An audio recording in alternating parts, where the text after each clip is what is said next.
Hello friends, welcome back to my channel. Friends, आज हम आपके लिए लाए हैं नरेशन में इंपरेटिव सेंटेंस का प्रैक्टिस सेट।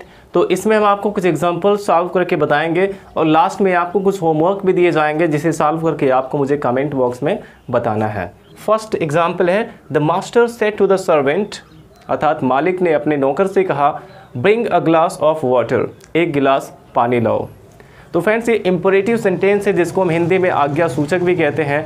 और आपको पता है कि इंपरेटिव सेंटेंस में रिक्वेस्ट, ऑर्डर, एडवाइस या फिर प्रपोजल की बात होती है।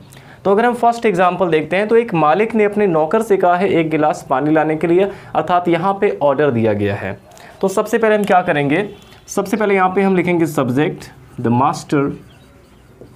मास्टर। अब सेड टू, इसका जो रिपोर्टिंग वर्ब है इसे हमें चेंज करना होगा रिक्वेस्टेड, ऑर्डर्ड या फिर एडवाइज्ड में, इसके सेंस के अकॉर्डिंग। यहाँ पे ऑर्डर दिया गया तो सेड टू को हम चेंज कर देंगे ऑर्डर्ड में। The master ordered the servant, तो फ्रेंड्स, हमें अब याद रखना है कि जब भी हम रिपोर्टिंग वर्ब को रिक्वेस्टेड, ऑर्डर्ड या फिर एडवाइज्ड में चेंज करेंगे तो हमें कॉमा, इन्वर्टेड कॉमा के स्थान पे कनेक्टिव वर्ड टू का यूज़ करना होगा। तो यहाँ पे हम टू का यूज़ कर देंगे और टू के तुरंत बाद हमारा मेन वर्ब होना चाहिए, वर्ब की फर्स्ट फॉर्म। अर्थात अगर इस वर्ब के पहले अगर कोई वर्ड आते भी हैं तो उसे हटा दिया जाएगा। टू के तुरंत बाद वर्ब की फर्स्ट फॉर्म होनी चाहिए, मेन वर्ब होना चाहिए। तो यहाँ पे मेन वर्ब ब्रिंग है तो टू के बाद हम यहाँ पे ब्रिंग लिख देंगे, to bring a glass of water।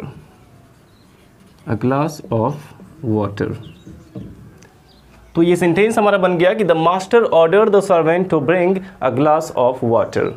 Next example हमारा है Mohan said to me kindly give me your pen. तो मोहन सेड टू मी, यहाँ पे हम देखेंगे रिपोर्टेड स्पीच में काइंडली का यूज़ किया गया है और प्लीज़ और काइंडली से हमें पता चल जाता है कि इसमें रिक्वेस्ट किया गया है। तो सबसे पहले हम क्या करेंगे, यहाँ पे सब्जेक्ट लिखेंगे मोहन। अब इसमें रिक्वेस्ट किया गया है तो सेड टू को हमें चेंज करना होगा रिक्वेस्टेड में। तो मोहन रिक्वेस्टेड मी, कॉमा, इन्वर्टेड कॉमा के स्थान पे हमें टू का यूज़ करना है। अब देखेंगे फ्रेंड्स कि टू के तुरंत बाद हमारा मेन वर्ब आना चाहिए और मेन वर्ब यहाँ पे गिव है, काइंडली नहीं है। तो मेन वर्ब के पहले अगर कोई भी वर्ड आता है तो उसे हमें हटा देना है। तो टू के तुरंत बाद हम मेन वर्ब लिखेंगे गिव, टू गिव। और मी यहाँ पे फर्स्ट पर्सन का प्रोनाउन है, इसे चेंज करेंगे रिपोर्टिंग सब्जेक्ट अर्थात मोहन के अनुसार। और मोहन को हम ही मान लेंगे, मोहन के स्थान पे प्रोनाउन ही का यूज़ हम कर सकते हैं। और मी यहाँ पे ऑब्जेक्टिव केस है तो ही का ऑब्जेक्टिव केस हिम हो जाएगा, टू गिव हिम। योर को हम देखेंगे, योर सेकेंड पर्सन का प्रोनाउन है, इसे चेंज करेंगे रिपोर्टिंग ऑब्जेक्ट के अकॉर्डिंग और रिपोर्टिंग ऑब्जेक्ट यहाँ पे मी है। अब योर यहाँ पे पॉजेसिव केस है तो मी का हमें पॉजेसिव केस लिखना होगा माई, तो ये हो जाएगा my pen. Mohan requested me to give him my pen. इस प्रकार से हम चेंज करेंगे फ्रेंड्स। अब देखते हैं next example, the doctor said to the patient take proper rest.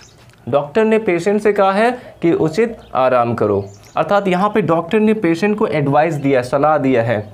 तो सबसे पहले हम क्या करेंगे, लिखेंगे यहाँ पे subject the doctor, said to को हम चेंज करेंगे एडवाइज्ड में। The doctor advised the patient.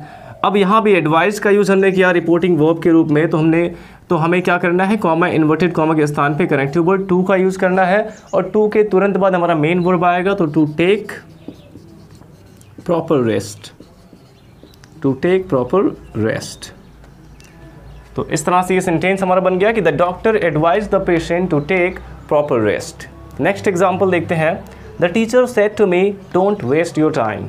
अब फ्रेंड्स, हमें याद रखना है कि जब भी रिपोर्टेड स्पीच डोंट से स्टार्ट होता है, अगर रिपोर्टेड स्पीच डोंट से स्टार्ट होता है तो इसे इनडायरेक्ट में चेंज करने का हमारे पास दो तरीका है। या तो हम इसका सेंस निकालें कि इसमें रिक्वेस्ट है, ऑर्डर है या फिर एडवाइस है, या फिर हम रिपोर्टिंग वर्ब सेड टू को फॉरबिड में चेंज कर देंगे, क्योंकि डोंट का यूज़ करके किसी ना किसी काम को करने से मना ही किया जाता है। जैसे टीचर ने मुझसे कहा है कि डोंट वेस्ट योर टाइम, अपना समय बर्बाद मत करो, अर्थात यहाँ पे समय बर्बाद करने से मना किया गया है। तो या तो हम इसका सेंस निकालेंगे, इसमें रिक्वेस्टेड, ऑर्डर्ड या एडवाइज्ड का यूज़ कर सकते हैं, या फिर इसमें हम फॉरबिड का यूज़ कर सकते हैं सीधे। और ये फॉरबिड वाला तरीका ज़्यादा आसान है, क्योंकि जब हम इसमें रिक्वेस्टेड, ऑर्डर्ड या एडवाइज्ड का यूज़ करेंगे तो टू के पहले हमें नॉट का यूज़ करना पड़ेगा, नॉट टू। बट अगर हम इसमें फॉरबिड लगाते हैं तो हमें केवल टू ही लगाना होगा, टू के पहले नॉट का यूज़ नहीं करना होगा। तो देखते हैं फ्रेंड्स, सबसे पहले यहाँ पे हम लिखेंगे सब्जेक्ट द टीचर और इसमें डोंट से स्टार्ट है। यहाँ पे हम सीधे अगर देखा जाए डोंट वेस्ट योर टाइम, तो इसमें टीचर ने हमें एडवाइस दिया है कि अपना समय बर्बाद मत करो। तो यहाँ पे हम कह सकते हैं the teacher advised me not to waste my time. यहाँ पे नॉट टू लगा के हम बना सकते हैं कि not to waste my time. या फिर सीधे हमें क्या करना है, जब भी डोंट से स्टार्ट रहे तो सीधे सेड अथवा सेड टू के स्थान पे हमें फॉरबेड का यूज़ कर देना है। और ये मेथड ज़्यादा आसान है कि डोंट से स्टार्ट है अगर, तो सेड अथवा सेड टू के स्थान पे फॉरबेड का यूज़ कर दिया जाए। तो ये हो गया द टीचर फॉरबेड। अब इसके बाद ऑब्जेक्ट लिखेंगे मी। अब जब हम फॉरबेड का यूज़ करेंगे तो टू के पहले हमें नॉट नहीं लगाना पड़ेगा, यहाँ पे कनेक्टिव वर्ड टू का यूज़ करेंगे। अब डोंट को हटा के, डोंट हमें हटा देना है और इसके बाद जो हमारा मेन वर्ब है वहीं से ऐड करना है, वेस्ट योर टाइम, ये हम यहाँ पे लिख सकते हैं वेस्ट। अब योर यहाँ पे सेकंड पर्सन का प्रोनाउन है, ऑब्जेक्ट मी के अकॉर्डिंग चेंज करेंगे और ये पॉजेसिव केस है तो मी का पॉजेसिव केस माई हो जाएगा, my time. The teacher forbade me to waste my time. इस प्रकार से हम इसे बना सकते हैं। या फिर अगर हम इसमें एडवाइज्ड का यूज़ करते तो the teacher advised me not to waste my time, यहाँ पे नॉट टू का यूज़ करना पड़ता है। अब नेक्स्ट एग्जांपल देखते हैं। His father said never do this again. उसके पापा ने कहा कि ऐसा दोबारा मत करना। तो इसमें अगर देखा जाए तो फादर ने यहाँ पे ऑर्डर दिया है कि ऐसा दोबारा नहीं होना चाहिए। या फिर ये नेवर से स्टार्ट है, इसमें दोबारा ये काम करने से मना किया गया है, तो इसमें भी हम फॉरबेड का यूज़ कर सकते हैं।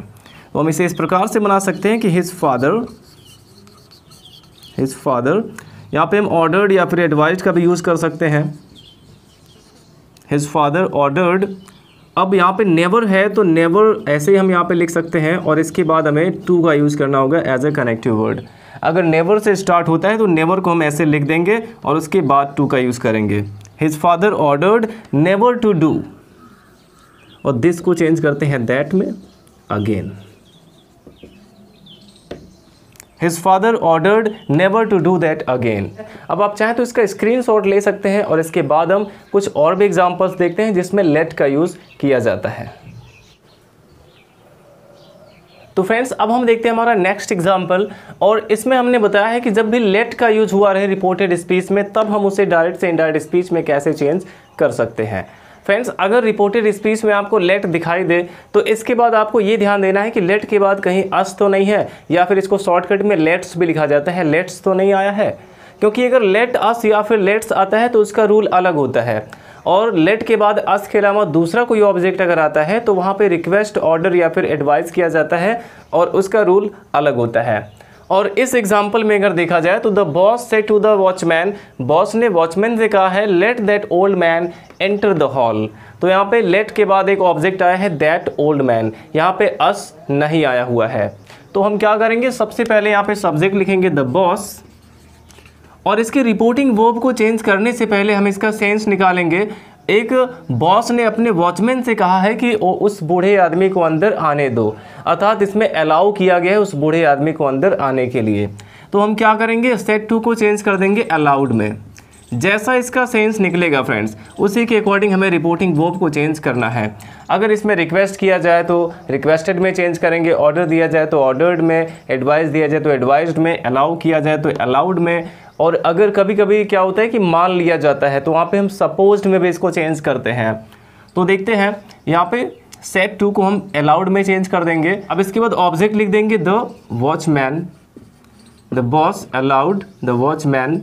अब इसके बाद जहाँ पे कॉमा, इन्वर्टेड कॉमा का यूज हुआ है उसके स्थान पे हमें टू का ही यूज करना है फ्रेंड्स। अगर लेट के बाद अस के अलावा दूसरा कोई ऑब्जेक्ट आया है तो कॉमा, इन्वर्टेड कॉमा को हटा के हम उसके स्थान पे कनेक्टिव वर्ड टू का ही यूज करेंगे, और टू के बाद ये लेट भी ऐसे लिखा जाएगा, टू के बाद लेट भी लिखा जाएगा, टू लेट का यूज हम करेंगे। और लेट के तुरंत बाद जो हमारा ऑब्जेक्ट है उसको लिखेंगे, ऑब्जेक्ट इसमें है दैट ओल्ड मैन, और दैट यहाँ पे आया है तो दैट को दिस में चेंज नहीं किया जाएगा फ्रेंड्स। दिस को दैट में तो चेंज कर देते हैं बट दैट को दिस में चेंज नहीं करते हैं, यहाँ पे दैट ही लिखेंगे। तो late that old man, late that old man enter the hall, enter the hall. तो यहाँ पे बॉस ने वॉचमैन को अलाउ किया था उस बूढ़े आदमी को अंदर आने के लिए, इसलिए हमने रिपोर्टिंग वर्ब सेड टू को चेंज किया अलाउड में। अब नेक्स्ट एग्जांपल देखते हैं। द सन सेड, एक बेटे ने कहा mother let me go to the fair, यानी कि माँ मुझे मेले में जाने दीजिए। यानी कि अब बेटे ने अपनी माँ से रिक्वेस्ट किया है मेले में जाने के लिए। तो हम क्या करेंगे, सबसे पहले सब्जेक्ट लिखेंगे द सन, और इसमें रिक्वेस्ट किया गया है तो सेड को हम चेंज करेंगे रिक्वेस्टेड में, द सन रिक्वेस्टेड। अब मदर इसको इसके रिपोर्टेड स्पीच में है, बट ये रिपोर्टिंग स्पीच का पार्ट है क्योंकि सन ने मदर से कहा है, तो यहाँ पे हम इसको रिपोर्टिंग स्पीच में ही लेके आएंगे, हिज मदर कर देंगे। सन के अकॉर्डिंग यहाँ पे हम एक प्रोनाउन का यूज कर देंगे his mother. The son requested his mother, बेटे ने अपनी माँ से रिक्वेस्ट किया। अब इसके बाद कॉमा, इन्वर्टेड कॉमा के स्थान पे हमें टू का यूज करना है और लेट को वैसे ही लिख देना है। अब लेट के बाद यहाँ पे ऑब्जेक्ट आया हुआ है मी फर्स्ट पर्सन का प्रोनाउन है, इसे चेंज करेंगे सब्जेक्ट के अकॉर्डिंग। सब्जेक्ट सन है और सन के लिए हम प्रोनाउन ही का यूज करेंगे, और मी यहाँ पे ऑब्जेक्टिव केस है तो ही का ऑब्जेक्टिव केस हिम हो जाएगा। अब इसके बाद यहाँ पे वर्ब आया हुआ है तो वर्ब ऐसे लिख देंगे go to the fair, go to the fair. तो इसमें एक बेटे ने अपनी माँ से रिक्वेस्ट किया था, इसलिए हमने इसको बना दिया कि the son requested his mother to let him go to the fair. Next example देखते हैं। He said to the peon let nobody come in, उसने चपरासी से कहा है कि लेट नोबडी कम इन, किसी को भी अंदर मत आने दो। अब इस सेंटेंस को देख के ही लग रहा है फ्रेंड्स कि इसमें ऑर्डर दिया गया है, और जब ऑर्डर दिया गया है तो सबसे पहले यहाँ पे हम सब्जेक्ट लिखेंगे ही और सेड टू को चेंज कर देंगे ऑर्डर्ड में, ही ऑर्डर्ड द पियोन। अब इसके बाद कॉमा, इन्वर्टेड कॉमा के स्थान पे भी हमें टू का यूज करना है और लेट को ऐसे लिख देना है टू लेट। नोबडी है यहाँ पे तो नोबडी को ऐसे लिख देंगे कम इन। तो इसमें ऑर्डर दिया गया था इसलिए हमने सेड अथवा से टू को चेंज कर दिया ऑर्डर्ड में। अब नेक्स्ट एग्जाम्पल देखते हैं। The teacher said let A B equal to C D, अध्यापक ने कहा कि मान लेते हैं कि ए बी सी डी के बराबर है। तो यहाँ पे माना गया है कि माना ए बी सी डी के बराबर है। जब इसको माना गया है अर्थात सपोज किया गया है तो हम इसमें सेड को चेंज कर सकते हैं सपोज्ड में। तो सबसे पहले सब्जेक्ट लिखेंगे द टीचर। अब सेड को हमें चेंज करना होगा सपोज्ड में। फ्रेंड्स हमने आपको बताया कि जैसा सेंस इसका निकलेगा उसी के अकॉर्डिंग हमें रिपोर्टिंग वर्ब को चेंज करना है। यहाँ पे सपोज किया गया इसलिए सेड को चेंज किया गया सपोज्ड में, the teacher supposed. But friends अब हमें ध्यान देना है कि जब भी हम इसमें सपोज का यूज़ कर देते हैं तो सपोज के साथ यहाँ पे कॉमा, इन्वर्टेड कॉमा को हटा के कनेक्टिव वर्ड टू का यूज़ हम नहीं करेंगे, बल्कि इसके साथ हमें दैट का यूज़ करना होगा। अगर हम सपोज्ड का यूज़ करते हैं, रिपोर्टिंग वर्ब को सपोज्ड में चेंज करते हैं, तो हमें कनेक्टिव वर्ड के रूप में दैट का यूज़ करना होगा, और दैट के बाद जो हमारा क्लॉज रहेगा उसमें हमें माइट का यूज़ करना होगा। एज अ हेल्पिंग वर्ब वहाँ पे हमें माइट का यूज़ करना होगा। तो ये हो जाएगा the teacher supposed that A B. अब यहाँ पे हमारा फर्स्ट सब्जेक्ट है ए बी, सबसे पहले यहाँ पे सब्जेक्ट लिखेंगे ए बी। अब हमें इसका मेन वर्ब इसमें बी है तो इसके पहले माइट का यूज़ करना होगा, that A B might be equal to और किसके बराबर है, सी डी के बराबर है, इक्वल टू सी डी। तो फ्रेंड्स हमें याद रखना है कि जब भी माना गया होगा कोई चीज़ तो हम क्या करेंगे, सेट को चेंज करेंगे सपोज्ड में, बट सपोज्ड के तुरंत बाद दैट का यूज़ हमें करना होगा। यहाँ पे हमें as a connective word that का यूज़ करना होगा, और इसके बाद वाले क्लॉज में हमें हेल्पिंग वर्ब के रूप में माइट का यूज़ करना होगा। तो फ्रेंड्स आई होप आपको इतना समझ में आया होगा। आप चाहें तो इसका स्क्रीनशॉट ले सकते हैं और इसके बाद हम कुछ और भी एग्जाम्पल्स देख लेते हैं। अब फ्रेंड्स हमारा नेक्स्ट एग्जाम्पल है the old man said let me take rest. बूढ़े आदमी ने कहा कि मुझे आराम करने दो। अब फ्रेंड्स अगर इस सेंटेंस में देखा जाए तो बूढ़े व्यक्ति ने किसी से अनुमति नहीं मांगी है, यहाँ पे उसने अपनी इच्छा जाहिर की है कि मुझे आराम करना है। तो फ्रेंड्स जब भी लेट से एक इच्छा का बोध होगा, लेट से अगर इच्छा का बोध होता है तो हम रिपोर्टिंग वर्ब सेड को चेंज कर देते हैं डिजायर्ड में। सेड को हमें चेंज करना होगा डिजायर्ड में, और कनेक्टिव वर्ड दैट का यूज करके अगले क्लॉज में हमें दैट के बाद वाले क्लॉज में माइट या फिर माइट बी अलाउड टू का यूज करना होता है। तो फ्रेंड्स देख लेते हैं इसे हम कैसे बना सकते हैं। सबसे पहले सब्जेक्ट लिख देंगे द ओल्ड मैन, यहाँ पे सब्जेक्ट हो गया द ओल्ड मैन, और इसके बाद हमें सेड को चेंज करना होगा यहाँ पे डिजायर्ड में, क्योंकि उन्होंने अपनी इच्छा यहाँ पे जाहिर की है। तो यहाँ पे डिजायर्ड या फिर विश्ड का यूज़ हम कर सकते हैं। द ओल्ड मैन डिजायर्ड, और इसके साथ हमें दैट का यूज करना होगा, डिजायर्ड दैट। और फ्रेंड जब भी हमें इसके बाद माइट का यूज करना होगा तो जाहिर सी बात है कि माइट के पहले एक सब्जेक्ट होना चाहिए, अर्थात सब्जेक्टिव केस आना चाहिए, और यहाँ पे मी ऑब्जेक्टिव केस है, बट हम इसका केवल पर्सन देखेंगे कि ये फर्स्ट पर्सन है, तो सब्जेक्ट के अकॉर्डिंग इसको चेंज करेंगे। द ओल्ड मैन इसका सब्जेक्ट है, द ओल्ड मैन के लिए हम प्रोनाउन ही का यूज कर सकते हैं, तो भले यहाँ पे ऑब्जेक्टिव केस है बट दैट के बाद वाले क्लॉज में हमें माइट का यूज करना है, इसलिए इसके पहले एक सब्जेक्टिव केस होना चाहिए। तो यहाँ पे हम ही का ऑब्जेक्टिव केस नहीं लिखेंगे बल्कि सब्जेक्टिव केस ही लिख देंगे, और इसके बाद हम सीधे माइट का यूज करेंगे, ही माइट। माइट के बाद वर्ब की फर्स्ट फॉर्म आएगी टेक रेस्ट। तो इस तरह से हम इसे बना सकते हैं कि the old man desired that he might take rest, या फिर the old man wished that he might take rest. इस प्रकार से हम इसे बना सकते हैं जब भी इच्छा बताई गई होगी।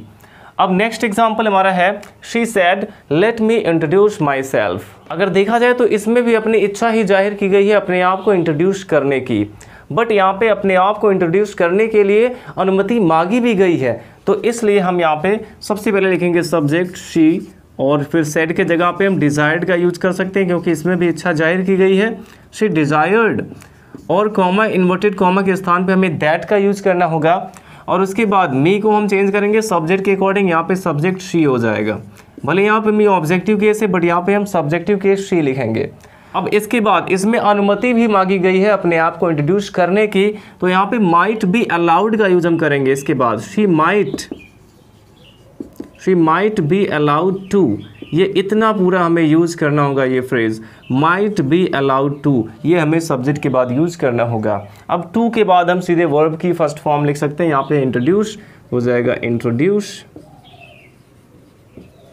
माई सेल्फ है तो हम शी के अकॉर्डिंग चेंज करेंगे तो हर सेल्फ हो जाएगा। तो ये सेंटेंस हमारा बन जाएगा she desired that she might be allowed to introduce herself. उसने अपनी इच्छा जाहिर की कि उसे अपना परिचय देने की अनुमति दी जाए। इस प्रकार से इसे बनाया गया है। नेक्स्ट एग्जाम्पल देखते हैं। He said to his friends let us go to a picnic.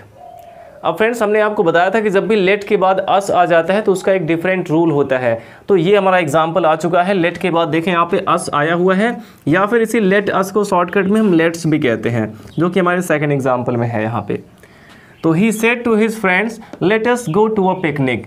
Let's या फिर लेट्स का यूज़ करके प्रपोजल रखा जाता है, प्रस्ताव रखा जाता है।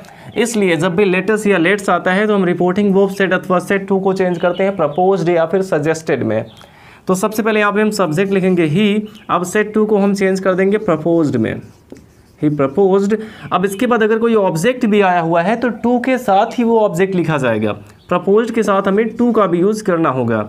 ही प्रपोज्ड टू हिज फ्रेंड्स। ये बात हमें याद रखना है फ्रेंड्स कि रिपोर्टिंग वर्ब में यहाँ पे ऑब्जेक्ट लिखने से पहले टू भी ज़रूर होना चाहिए प्रपोज्ड या सजेस्टेड के बाद। तो हो गया ही प्रपोज टू हिज फ्रेंड्स। अब इसके बाद कॉमा इन्वर्टेड कॉमा के स्थान पे यहाँ भी हमें दैट का ही यूज़ करना है। जब भी प्रस्ताव रखा जाएगा, लेटस या लेट्स आएगा, तो कनेक्टिव वर्ड दैट हमें लगाना है, तो दैट का यूज कर देंगे। अब इसके बाद ये जो लेट अस या फिर लेट्स आया होता है इसको हम पूरी तरह से हटा देते हैं, तो लेट अस यहाँ से हट जाएगा। अब इसके बाद दैट के बाद हमें दे शुड या वी शुड का यूज़ करना होगा। दैट के तुरंत बाद दे शुड या फिर वी शुड का यूज़ करना होगा। अब यहाँ पे हम दे शुड लगाएंगे या फिर वी शुड लगाएंगे, ये डिपेंड करता है रिपोर्टिंग स्पीच के सब्जेक्ट पे। यहाँ पे रिपोर्टिंग स्पीच का सब्जेक्ट ही है, थर्ड पर्सन का है, तो यहाँ पे हमें दे शुड का यूज़ करना होगा। और अगर ये सब्जेक्ट फर्स्ट पर्सन का होगा तो यहाँ पे हमें दैट के बाद वी शुड का यूज़ करना होगा। तो ही यहाँ पे थर्ड पर्सन है तो हम यहाँ पे दे शुड का यूज़ करेंगे, हो जाएगा दे शुड। अब शुड के तुरंत बाद वी वन आना चाहिए क्योंकि लेटर्स को तो हटा दिया गया, तो go to a picnic, go to a picnic, इस तरह से बनाएंगे। अब नेक्स्ट एग्जाम्पल बिल्कुल सेम ऐसे ही है, देख लेते हैं। I said to her let's dance. तो इसमें भी देखेंगे फ्रेंड्स लेट्स का क्या मतलब है, लेट अस। लेट अस को ही शॉर्टकट में लेट्स लिखा जाता है। तो आई सेड टू हर का हो जाएगा I propose to her, I proposed. और इसके बाद टू यहाँ पे लगाना ज़रूरी है अगर कोई ऑब्जेक्ट है तो, आई प्रपोज टू हर।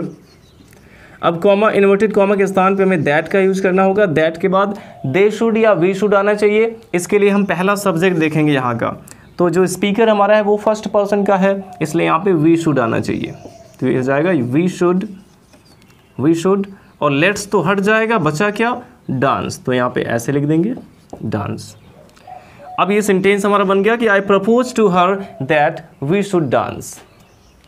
तो फ्रेंड्स, इस प्रकार से हम इंपरेटिव सेंटेंस को डायरेक्ट से इनडायरेक्ट स्पीच में चेंज कर सकते हैं। आई होप आपको समझ में आया होगा। अब आपको कुछ होमवर्क दिए जा रहे हैं जिसे आपको सॉल्व करके हमें कमेंट बॉक्स में बताने हैं। Thanks for watching.